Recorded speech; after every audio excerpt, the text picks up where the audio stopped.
नुआखाई दिन जिते खाना पीना कहले भी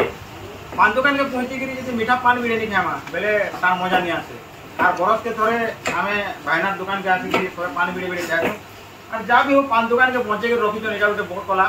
भाईनार पान तो पूरा चार्मिंग पान याद मुई आम पुरोहित भैया और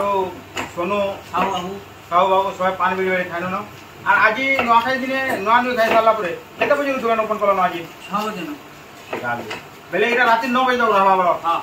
माहौलटा आज जेते पान बिक्री हिची सबुतरु बेसी केन पान गला तामाने केन मीठा पानटा बेसी और अमल जगत के दुनिया रखबार संगे संगे